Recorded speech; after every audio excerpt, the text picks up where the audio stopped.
when trying to lose weight, you still might say, hey, I want to drink alcohol. So let's dive into what is the best alcohol to actually lose weight. And as we discussed earlier in the podcast, one of the biggest issues with alcohol isn't necessarily the alcohol itself.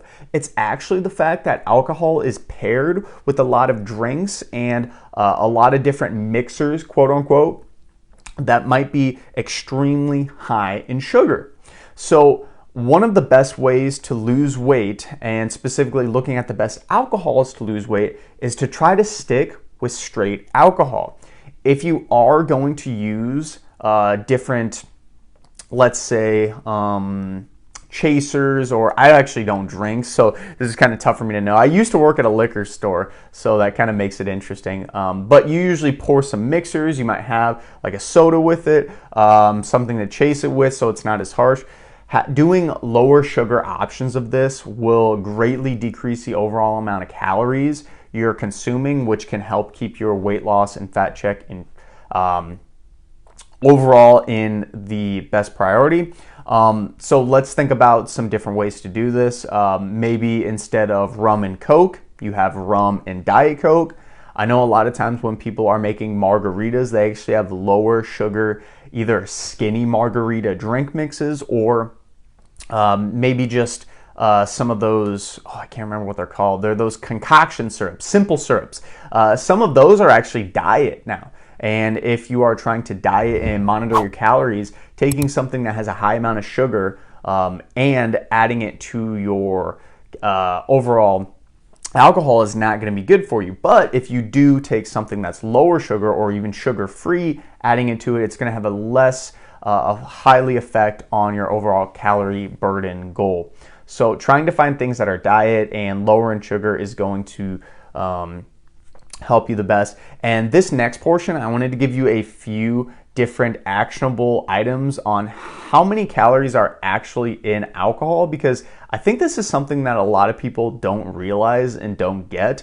So as we discussed earlier, the biggest issue with weight loss and alcohol is calories. So I have a list here, for example. Beer has about 153 calories for a regular beer. Light beer, of course, is going to be a little bit less. This is that 12-ounce absolute or standard serving size we talked about earlier. 150 calories. That's quite a bit. Vodka, 80 proof. This is kind of like a standard vodka shot. 100 calories. Cabernet Sauvignon, that's a very popular red wine, 122 calories for 5 ounces. That's that standard serving we talked about. We're going to get into mixed drinks now, and this is where it gets kind of scary on your overall fat loss and weight loss. Pina colada has 526 calories, and this isn't exactly, but give or take, probably 500 to 600 calories for a pina colada of about 6 to 7 ounces. So that's not a lot of drink, and that's a lot of calories, which can increase the chances of your weight gain. Mai Tais, a 5-ounce Mai Tai has about 300 calories. In addition to this, a margarita, just 4 ounces of a margarita. That's not very much. That's not very much alcohol at all.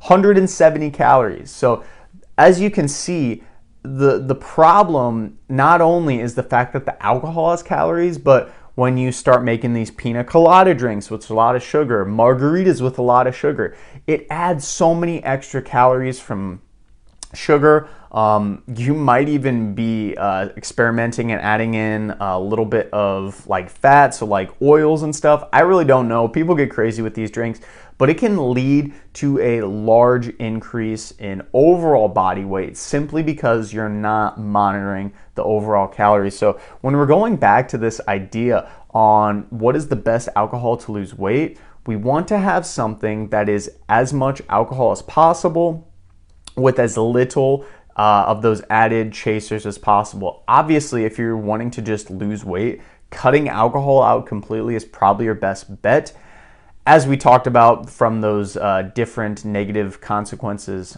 earlier in the podcast, right before this, but also just the fact that you are consuming less liquid calories.